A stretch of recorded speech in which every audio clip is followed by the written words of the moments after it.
한번 따라 하시겠습니다. 십자가 구원을 이루는 능력. 종교마다 그 종교의 핵심을 담고 있는 상징이나 문양들이 있습니다. 불교는 만자를 상징 문양으로 사용하는데요, 이 형태는 원래 산스크리트어에서 나왔고 그 나중에 한자에 유입이 되었다고 합니다. 이 만자가 정확히 무엇을 의미하는지에 대해서는 아직까지도 여러 학설들이 있는데요, 보통 시작도 끝도 없음을 상징하는 것이라 하고 온갖 좋고 덕스러운 곳의 총결집이라 설명하기도 합니다. 이슬람교는 초승달과 샛별을 상징하죠. 무함마드가 알라 신에게서 최초의 계시를 받았을 때 하늘에 초승달과 샛별이 떠 있다 하여 하나의 상징이 된 것입니다. 유대교는 육각형 모형의 별을 상징으로 사용합니다. 이 별을 다윗의 별이라고도 지칭하지요. 전승에 의하면 다윗이 이 별을 자신의 왕궁의 상징으로 만들었다고 합니다. 이처럼 대부분의 상징 문양에는 그 종교가 지닌 신성함과 특별함을 담고 있습니다.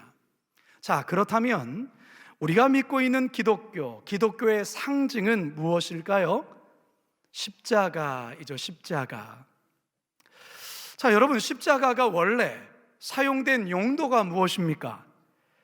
여러분 잘 알다시피 극악무도한 사형수를 처형할 때 사형 틀로서 쓰였던 것입니다. 여러분, 당대에 자행되었던 사형 틀로 신성한 종교의 상징으로 삼는다는 것은 대단히 이례적이고 이상한 일이 아닐 수 없습니다. 그런데 바로 여기에 기독교의 역설이 있습니다. 즉 반전이 있다는 말입니다. 원래 십자가는 끔찍한 죽음과 고통을 상징하는 거였지만 그 십자가에 하나님의 아들 예수 그리스도께서 달려 죽으심으로 이제 우리들에게는 구원과 영생, 생명의 상징으로 바뀌게 된 것입니다. 사랑하는 성도 여러분, 우리는 지난주를 시작으로 십자가에 대한 말씀을 매주일 함께 나누며 묵상하고 있습니다. 오늘은 십자가와 구원에 관한 말씀을 여러분들께 전하려 합니다. 바라기는 오늘 선포되는 말씀을 통해 다시 한번 십자가를 통해 이루신 예수님의 기가 막힌 구원의 역사를 다시금 새롭게 경험하게 되기를 주님의 이름으로 축원합니다. 첫 번째 따라 하시겠습니다. 사람마다 구원을 갈망합니다. 오늘 우리가 대하는 요한복음 3장은 니고데모라는 한 인물이 늦은 밤 예수님을 찾아와 자신의 고민을 상담하며 예수님과의 대화 속에 전개되는 그와 같은 본문입니다. 우리 3장 1절을 다 같이 읽어봅니다. 시작. 그런데 바리새인 중에 니고데모라 하는 사람이 있으니 유대인의 지도자라. 본문은 먼저 바리새인이란 니고데모라는 사람이 어떤 사람인지를 소개하고 있습니다. 그는 율법을 철저히 지키며 따르던 바리새인이며 동시에 율법 교사였습니다. 이것만이 아니지요. 그는 유대 최고 의결 기관이었던 사내들인의 공회원이었습니다. 오늘날로 말하자면 국회의원이라는 말입니다. 여러분, 이 사람의 스펙, 이 사람 꽤 괜찮아 보이지 않습니까? 나름 성공한 사람이라 할 수 있겠습니다. 그런데 그가 어느 날 예수님을 찾아옵니다. 그것도 깜깜한 밤 시간대 말이죠. 그가 왜 늦은 밤에 은밀하게 예수님을 찾아왔을까요?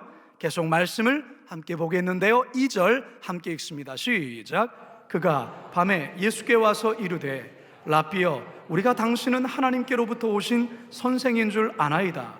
하나님이 함께 하시지 아니하시면 당신이 행하시는 이 표적을 아무도 할 수 없음이니이다. 아멘. 사실 바리새인들 사이에 예수님은 대단히 위험한 존재로 서서히 부각되어 가고 있었습니다. 하지만 니고데모는 이 예수님에 대했던 좀 다른 시각과 생각을 가지고 있었습니다. 예수님이 전하는 메시지가 조금은 위험스럽고 부담스럽기는 해도 그가 행하는 기적이나 그의 삶을 보면 분명히 하나님의 사람이라는 것을 인정하지 않을 수 없었던 것이죠. 그래서 니고데모는 솔직히 예수님을 만나고 싶었습니다. 그리고 대화하고 싶었습니다. 무엇보다 자신 내면 깊은 곳에서 풀리지 않은 그 구원에 관해 예수님의 생각을 듣고 싶었던 것입니다. 지난주 설교에서도 말씀드렸지만 이 유대의 율법주의자들은 모세가 전해진 율법을 철두철미하게 지킴으로 의롭게 되어 구원을 받는다고 생각했습니다. 그래서 모세가 전해준 율법을 613개의 조항으로 나누고서는 어떻게든 그 율법을 지켜보려고 애를 썼던 것이죠. 니고데모 또한 그렇게 살아왔습니다. 그리고 율법의 선생이 되어서 많은 이들을 그렇게 가르쳐 왔습니다. 하지만 니고데모 마음에는 여전히 자신이 과연 구원을 받은 자인가에 대한 이 확신, 자신이 여전히 없었습니다. 그래서 갈등하고 고뇌하였던 것이죠. 구원에 대한 고민을 도무지 해결할 수가 없어서 예수님께 이 문제를 들고 늦은 밤 용기를 내어 찾아갔던 것입니다. 사랑하는 성도 여러분, 혹시 오늘 예배드리고 있는 우리 성도님들 가운데서 이 니고데모와 같은 고민을 갖고 있는 분 혹시 계십니까? 사실 모든 인간에게는 누구 하나 예외 없이 구원에 대한 갈망이 있습니다. 진리를 깨달음을 통하여 죄에서의 구원과 죽음에서의 구원, 심판에서의 구원을 받고 싶은 그와 같은 열망이 모든 인간들에게는 자리하고 있다는 것입니다. 하지만 그 길을 알지 못한 채 방황하다 인생의 종착지에 다다르는 경우들이 많이 있는 것입니다. 삼성의 창업주였던 고 이병철 회장이 폐암으로 투병을 했었습니다. 그가 1987년 죽음을 맞이하기 한 달 전에 그는 서울 절두산 성당의 박희봉 신부에게 24가지의 항목을 담은 인생에 풀리지 않은 질문에 대한 질문서를 보내게 됩니다. 이병철 회장의 질문은 신의 존재와 죽음, 인간의 본질에 대한 그와 같은 내용들을 적어놓은 것입니다. 몇 가지만을 추려서 말씀드리면 이러한 내용이죠. 신의 존재를 어떻게 증명할 수 있는가? 신이 인간을 사랑했다면 왜 고통과 불행과 죽음을 주었는가? 예수는 우리의 죄를 대신 속죄하기 위해 죽으셨다는데 우리의 죄란 무엇인가? 왜 우리로 하여금 죄를 짓게 내버려 두었는가? 인간이 죽은 후에 영혼은 죽지 않고 천국이나 지옥으로 간다는 것을 어떻게 믿을 수 있나? 성경에 부자가 천국에 가는 것을 낙타가 바늘 구멍에 들어가는 것에 비유했는데 그렇다면 부자는 악인인가? 이 같은 내용의 24가지 질문을 적고서 박희봉 신부에게 전달했습니다. 그런데 이 질문서는 당시 카톨릭 대학교 교수였던 정의채 몬시뇰 신부에게 넘겨져서 이병철 회장은 조만간에 이 몬시뇰 신부와 만나 이 질문에 대한 답을 듣기로 약속을 잡았었습니다. 그러나 안타깝게도 건강 상태가 급격히 안 좋아지면서 결국 질문에 대한 답을 듣지 못한 채 사망하고 맙니다. 여러분, 참 안타까운 일이 아니겠습니까?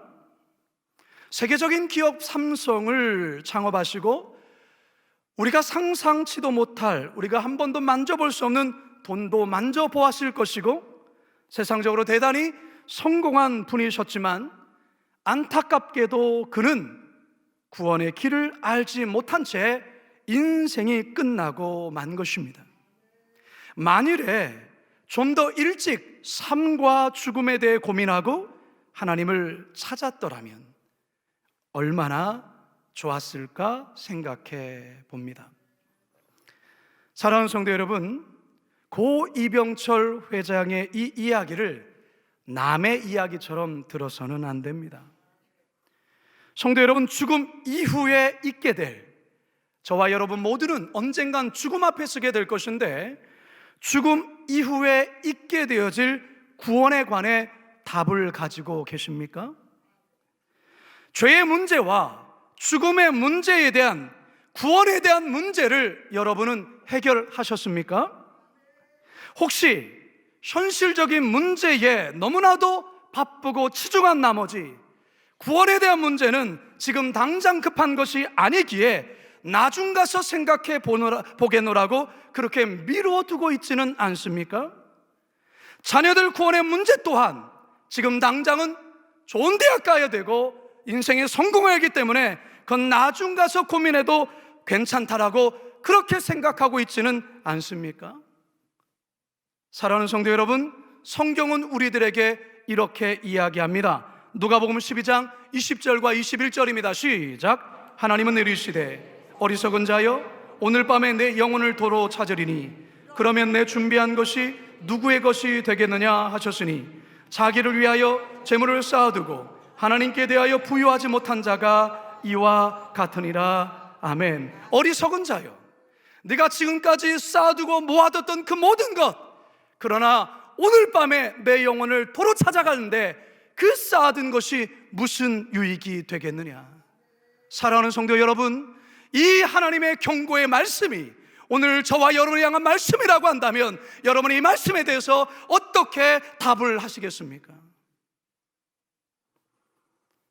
성도 여러분, 코로나 핑계대면서 여러분 자신이나 여러분 자녀들의 구원에 관해서 지금 당장의 나의 문제가 아니거리니 이렇게 여기다가는 큰일 날 수 있습니다. 교회 나왔다 하여서, 여러분 예배 드린다 하여서, 예배 가운데 봉사한다고 하여서, 여러분 기독교인이 되었다 하여서 구원에 관한 문제가 자동적으로 해결되는 것은 결코 아닙니다. 여러분이 진지한 문제 앞에 여러분 피하시면 안 돼요. 왜요? 우리 모두는 언젠가 죽음 앞에 서야 하기 때문에 그렇습니다. 여기 어린 우리 고등학생들도 있고 청년들도 있지만, 고등학생이라고 해서 내가 80세, 90세까지 산다라고 착각하면 안 돼요. 우리 모두는 오늘을 모르고 내일을 몰라요. 어리석은 자여, 오늘 밤에 내 영혼을 도저 찾으리니 그러면 내가 준비한 그것이 누구의 것이 되겠느냐. 혹시 여러분들 중에 아직도 이 죄의 문제나 죽음 이후의 구원에 관한 문제가 여전히 해결되지 않은 채 여전히 확신이 내 안에 없다고 한다면, 늦은 밤 예수님을 찾아갔더니 니고데모처럼 여러분 이 문제를 반드시 해결하셔야 됩니다. 여러분 교구 목사님을 찾아가시든 장로님들을 찾아가시든 여러분 주변에 우리 교회의 리더들을 찾아가시든 여러분 반드시 이 문제를 해결하셔야 합니다. 바라기는 이 시간 선포되는 말씀을 통해 구원에 대한 자신의 현주소를 깨닫고 십자가를 통해 구원의 능력을 새롭게 경험하게 되길 주님의 이름으로 축원합니다. 두 번째 따라합니다. 십자가만이 유일한 구원입니다. 성경을 한마디로 표현한다면 성경은 구원에 관한 책입니다. 어떤 책이라고요? 구원에 관한 책. 성경을 통해서 감동도 받을 수 있고 도덕 윤리적으로 살아갈 수도 있습니다. 그러나 성경이 우리들에게 이야기하고자 하는 것은 구원에 관한 책입니다. 인간이 어떻게 해서 영원한 죽음을 맞게 되며 어떻게 멸망하게 되어지며 죽음 이후에 우리의 삶은 어떻게 되는지에 대해서 성경은 너무나도 분명하게 말씀합니다. 그 가운데서 우리는 어떻게 해야 구원을 받을 수 있는지를 알려주는 것이 바로 성경입니다. 그래서 성경에는 유독 구원이라는 단어가 많이 나옵니다. 구원이라는 말이 사전적으로 위험이나 고통으로부터 구출된다는 것을 의미하지요. 가령 여러분 집에 불이 나서 화염에 휩싸여 아주 위급한 상황 속에 소방대원의 극적인 도움으로 생명을 건졌을 때에 우리는 구원받았다 할 수 있겠죠. 강을 건너던 중 갑자기 불어난 폭우로 인하여 불어난 강물에 휩쓸려 떠내려가는데 누군가 던져준 밧줄로 급히 붙잡아 구사일생으로 살아나게 되는 경우에 우리는 구원받았다 말할 수 있을 것입니다. 신약 성경에서 구원이라는 의미를 가지고 있는 헬라 단어가 몇 개가 있는데요, 그 가운데서 가장 흔하게 사용되는 단어는 바로 소제인이라는 단어입니다. 소제인. 이 단어의 뜻은 병이나 귀신 들림으로부터 구출되는 것을 의미하기도 하고, 위험이나 죽음으로부터 구원받는 것을 의미하기도 하고, 영적 사망으로부터 구원받는 것을 의미하기도 합니다. 기독교에서 구원에 관한 1차적인 의미는 아담으로부터 내려온 원죄, 이건 여러분들이 지은 죄가 아니에요. 아담으로부터 유전되어 내려온 그 원죄와 여러분들이 지금까지 살아오면서 생각과 마음과 행동으로 지은 모든 죄, 이 수많은 죄, 그걸 자범죄라고 하는데요, 원죄와 자범죄로 인하여 여러분들의 운명은 영원한 멸망, 영원한 지옥불에 떨어져야 되는 운명인데, 이와 같은 우리의 영혼을 예수님께서 십자가에서 피 흘려 죽으심으로 공로에 의해서 죄 씻음을 받아 건짐을 받는 것, 영원한 천국으로 들어갈 수 있는 것, 바로 이것을 구원받았다라고 말하는 것입니다. 니고데모는 자신의 율법 교사며 세상적으로 나름 높은 권세를 누리고 있었던 자였지만 구원에 대해서는 자신이 없었습니다. 그래서 늦은 밤 예수님을 찾아온 것입니다. 예수님은 니고데모와의 대화를 하시다가 갑자기 민수기 21장에 나오는 놋뱀 사건을 이야기하십니다. 이 놋뱀 사건은 구약 민수기 21장 4절에서 9절에 나오는 이야기인데요, 오랜 광야 생활에 지쳤던 이스라엘 백성들이 하나님과 모세를 또다시 원망하게 됩니다. 이때 하나님은 범죄한 이스라엘 백성들을 향하여 불뱀들을 보내어 물려 죽게 하시는데, 두려움에 빠진 이스라엘 백성들이 자신의 잘못을 뉘우치며 모세를 찾아와 살려달라고 애원을 합니다. 바로 그때 모세가 하나님께 중보적 기도를 하는데, 이때 하나님께서 모세에게 놋으로 불뱀 모양의 뱀을 만들어 장대에 매달아 그 물린 자가 그 장대를 바라본 순간 산다라고 말씀을 하십니다. 민수기 21장 8절입니다. 시작. 여호와께서 모세에게 이르시되 불뱀을 만들어 장대 위에 매달아 물린 자마다 그것을 보면 살리라. 예수님은 이 놋뱀 사건을 언급하시면서 이 사건이 자신을 통해 이루어지게 될 구원적 사건이라고 말씀을 하세요. 다시 말해서 예수님 자신이 이제 곧 놋뱀과 같이 십자가에 매달려 죽게 될 것인데, 그것을 보는 자들마다, 그것을 믿는 자들마다 구원을 얻는다라고 말씀하고 있는 것입니다. 14절 15절입니다. 시작. 모세가 광야에서 뱀을 든 것 같이 인자도 들려야 하리니 이는 그를 믿는 자마다 영생을 얻게 하려 하심이라. 저는 한때 이런 의문을 가졌던 적이 있습니다. 하나님께서 천지 창조를 무엇으로 하셨습니까? 말씀으로 하셨죠. 자, 그렇다면 말씀으로 천지 창조하신 하나님께서 인간의 구원에 관한 문제 또한 말씀으로 그것을 하실 수는 없었는가? 왜 굳이 십자가라는 참혹한 형벌을 통하여 하나님의 아들 예수 그리스도를 죽게 하시면서 구원을 이루셨는가? 저는 여기에 대한 궁금증이 있었어요. 여러분, 오늘날 유대인들이 예수님을 메시아로 인정하지 않는 이유 중에 하나가 예수님이 십자가에 매달려 죽었기 때문이라고 합니다. 무슨 말이냐? 율법에는 나무에 달린 자는 하나님께 저주를 받은 자라 그렇게 쓰여 있습니다. 신명기 21장 23절 하반절입니다. 시작. 나무에 달린 자는 하나님께 저주를 받았음이니라. 따라서 하나님께 저주를 받은 자가 어찌 메시아가 될 수 있으며 어찌 온 인류를 구원할 구원자가 될 수 있는가? 라는 논리였습니다. 그런데 여러분, 사도 바울은 갈라디아서를 통해서 이들의 이와 같은 부분에 대해서 이렇게 설명을 합니다. 갈라디아서 3장 13절 시작. 그리스도께서 우리를 위하여 저주를 받은 바 되사 율법의 저주에서 우리를 속량하셨으니 기록된 바 나무에 달린 자마다 저주 아래 있는 자라 하였음이라. 아멘. 여러분, 하나님은 말씀으로도 충분히 우리를 구원하실 수 있습니다. 하지만 하나님은 그 방법을 쓰지 않으셨습니다.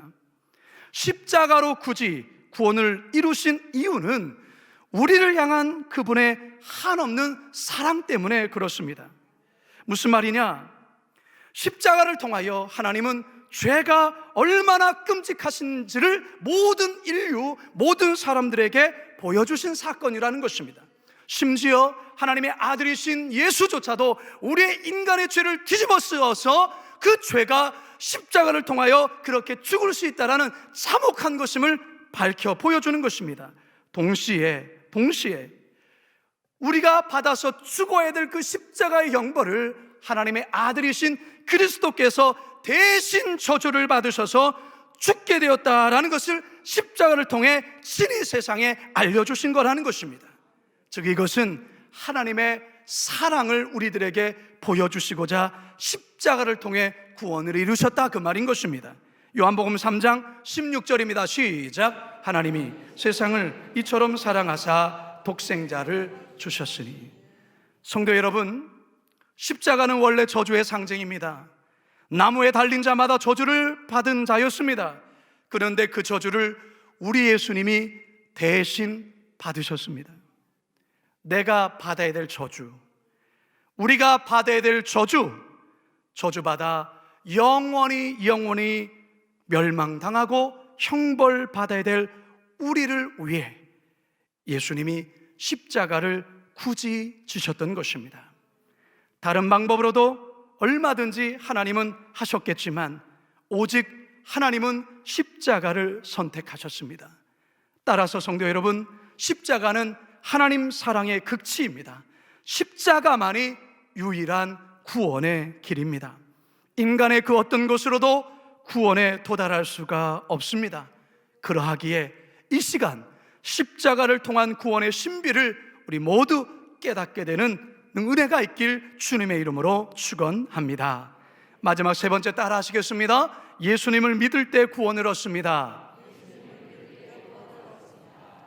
재작년에 저희 교회에 오셔서 사경회를 인도하시면서 큰 은혜를 끼치셨던 목사님이 계십니다. 이 목사님이 한때 절에서 지내며 스님과 가깝게 지냈던 적이 있었다고 합니다. 오래전에 하루는 목사님께서 스님과 함께 밥을 먹으면서 이렇게 물으셨습니다. 스님, 오늘 세상을 떠나시면 극락 갈 수 있겠습니까? 그러자 스님이 아무런 말씀도 하지 않으셨습니다. 그래서 또다시 이렇게 질문했다고 합니다. 스님, 만약에 극락이 있어서 간다면 어떻게 해야 갈 수 있습니까? 그러자 스님이 말씀하십니다. 욕심을 버리고 선한 일을 많이 해야지. 그러자 목사님은 또 이렇게 질문을 합니다. 그럼 선한 일을 얼마만큼 해야 합니까? 그 기준이 무엇입니까? 어디까지 해야 내가 구원을 받을 수 있습니까? 그러자 스님은 아무런 대답도 하지 않았고 할 수도 없었다고 합니다. 여러분, 얼마만큼 선한 일을 해야 구원을 받을 수 있습니까? 얼마만큼 참선을 쌓아야, 얼마만큼 자신을 수양해야 구원에 도달할 수 있습니까? 여러분, 하나님 눈에 인간의 선함이란 그 어떤 것도 하나님 앞에 의롭다 칭함을 받을 수가 없습니다. 이것은 마치 이런 것입니다. 비행기를 타고 하늘로 올라갈 때 처음에는 사람과 자동차와 빌딩의 크기가 확연히 차이나 보입니다. 그러나 하늘로 올라가면 올라갈수록 하늘에서 내려다볼 때에 사람도 점이요, 빌딩도 점이요, 그 모든 것 또한 점으로 밖에 보이지가 않습니다. 전능하신 하나님 앞에서 인간의 선함이란 그와 같다라는 사실입니다. 내가 저 사람보단 낫지. 그러나 하나님의 눈에는 그의 생각과 그의 마음과 그의 모든 동기가 하나님 앞에서 완벽한 의만이 하나님 앞에 의로움을 인정받을 수 있는데, 이 땅에서 그 어느 누구도 100%의 완벽한 의를 행할 수가 없는 것입니다. 99% 의롭다 살아도 1% 모자랄 때에 그는 구원받을 수가 없죠. 그러하기 때문에 하나님께서는 가장 완벽한 의로우신 하나님의 아들을 이 땅에 보내셔서 죄 없으신 예수님의 몸에 우리 모든 인간의 죄를 뒤집어 씌우시고 그 의로우신 예수님이 우리의 죄를 대신하여 십자가에서 죽으신 것입니다. 그래야게 예수님이 흘리신 보배 피가 정결하고 의롭고 우리를 의인되게 만드는 것입니다. 그래서 성경은 구원에 관해 이렇게 아주 단호하게 명확하게 이렇게 말씀합니다. 사도행전 4장 12절입니다 시작. 다른 이로서는 구원을 받을 수 없나니 천하 사람 중에 구원을 받을 만한 다른 이름을 우리에게 주신 일이 없음이라 하였더라. 다른 이름은 없습니다. 오직 예수 그리스도의 이름입니다. 성경은 우리가 예수님을 구주로 믿을 때에 구원을 얻는다고 말씀합니다. 다시 말해서 십자가에서 나의 죄를 대신하여 죽으신 예수 그리스도를 믿음으로 가능하다 그 말이죠. 요한복음 3장 16절과 18절입니다 시작. 하나님이 세상을 이처럼 사랑하사 독생자를 주셨으니 이는 그를 믿는 자마다 멸망하지 않고 영생을 얻게 하려 하심이라. 그를 믿는 자는 심판을 받지 아니하는 것이요 믿지 아니하는 자는 하나님의 독생자 이름을 믿지 아니하므로 벌써 심판을 받은 것이니라. 계속해서 강조하는 것이 무엇입니까? 그를 믿는 자마다, 그를 믿는 자마다. 사랑하는 성도 여러분, 불뱀에 물려 독이 퍼져 죽어가는데 장대에 매달린 노뱀을 보면 산다는 게 가당키나 한 말일까요? 과학적으로, 의학적으로, 상식적으로, 합리적으로 이게 맞는 말입니까? 맞지 않지요. 독뱀에 물려 죽어가면 빨리 독을 빼내야 되고 약을 바르고 치유해야 되는 것이 아니겠습니까? 그런데 하나님은 장대에 매달린 노뱀을 쳐다보면 산다고 말씀합니다. 그래서 과학적이고 의학적이고 상식적이지 않아도 하나님의 말씀이기 때문에 본인들은 살았습니다. 그러나 저 말이 가당키나 해? 그래서 여전히 십자가, 다시 말해서 노뱀을 바라보지 않는 자들은 죽었다라는 것이죠. 민수기 21장 9절입니다 시작. 모세가 노뱀을 만들어 장대 위에 다니 뱀에게 물린 자가 노뱀을 쳐다본 즉 모두 살더라. 여러분, 예수님을 믿는다고 어떻게 영생을 얻을 수 있어? 어떻게 구원을 얻을 수 있어? 뭔가 좀 착한 일도 하고 공덕도 쌓고 좀 뭔가 수행도 하고 그래서 좀 하나님을 좀 감동 좀 해야 구원받는 거 아니겠어? 그러나 성경은 그렇게 말하지 않습니다. 성경은 그를 믿는 자마다 영생을 얻게 하려 하심이라. 왜입니까? 구원은 어떠한 인간의 공로와 행위로 얻을 수 있는 것이 아니기 때문에 그렇습니다. 구원은 하나님의 절대적인 무조건적인 은혜에 의해 주어지는 것입니다. 그래서 하나님의 선물이라 말씀하는 것이죠. 에베소서 2장 8절 시작. 너는 그 은혜에 의하여 믿음으로 말미암아 구원을 받았으니 이것은 너희에게서 난 것이 아니요 하나님의 선물이라. 하나님의 선물, 거저 주신 것. 그런데 여러분 착각하서는 안 됩니다. 십자가의 구원의 은혜를 값싼 은혜로 전락시키지 마시기 바랍니다. 값싼 게 아니에요. 값으로 환산할 수 없기에, 값으로 매길 수가 없기에 그걸 우리에게 그저 주신 거예요. 여러분, 값을 제대로 알지 못하면 100만 원짜리 돈을 줘도 돌된 아이가 100만 원 돈을 그저 입에 쑤셔 넣고 빨아먹는 것처럼, 돈의 가치를 모르면 그렇게 살아가는 것처럼, 구원의 가치를 제대로 모르는 사람들은 구원의 가치에 대해서 귀함도 알지 못하고 감사도 알지 못하고 살아가는 것과 똑같은 거예요. 여러분의 이 구원을 얼마나 값진 것으로 여기고 계십니까? 이제 저는 말씀을 마치려 합니다. 찬송가 149장 주 달려 죽은 십자가의 가사를 보면 이런 가사가 쓰여 있죠. 주 달려 죽은 십자가, 우리가 생각할 때에 세상에 속한 욕심을 헛된 줄 알고 버리네. 죽으신 구주밖에는 자랑을 말게 하소서.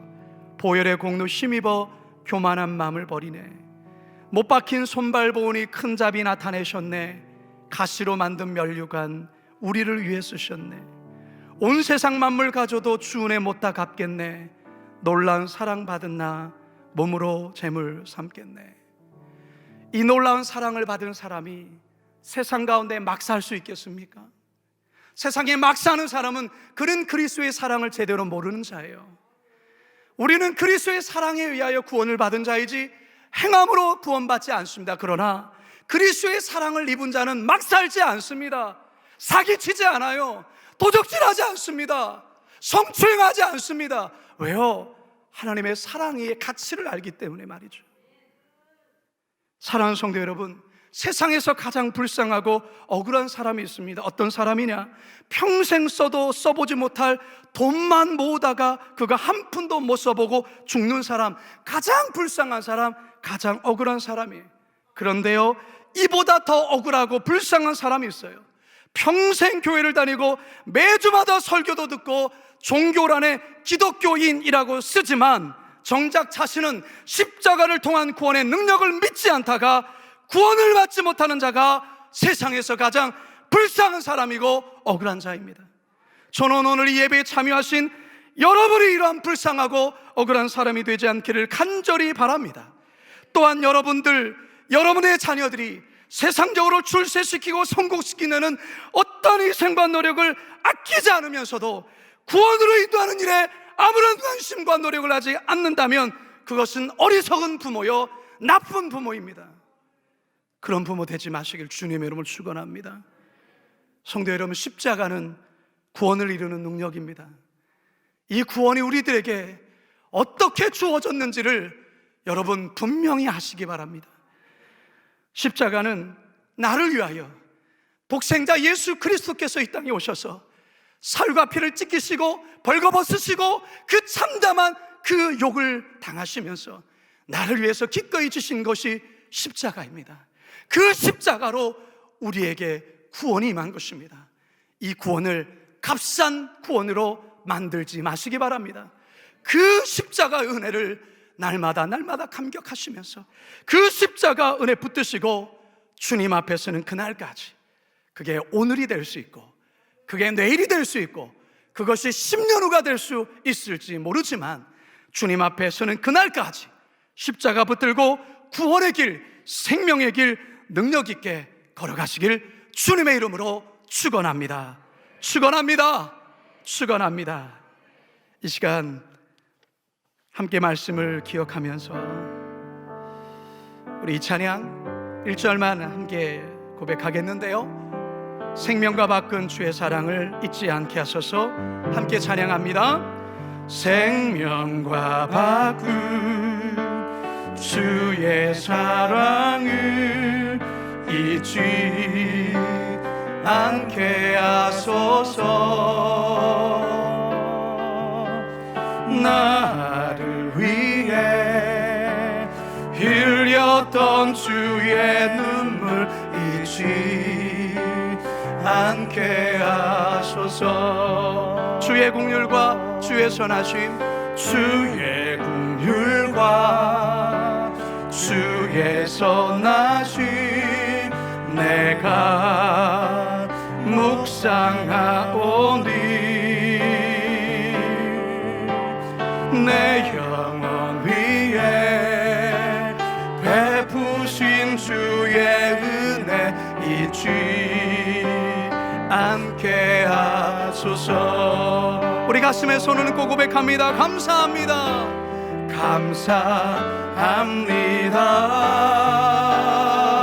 감사합니다. 주님 고맙습니다. 그 사랑 때문에, 그 눈물 때문에 주 앞에서 예배합니다. 제가 기도하고 축도로 마치겠습니다. 하나님,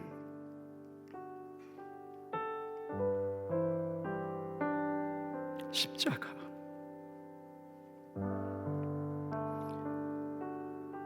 얼마든지 다른 방법으로 우리를 구원하실 수 있었지만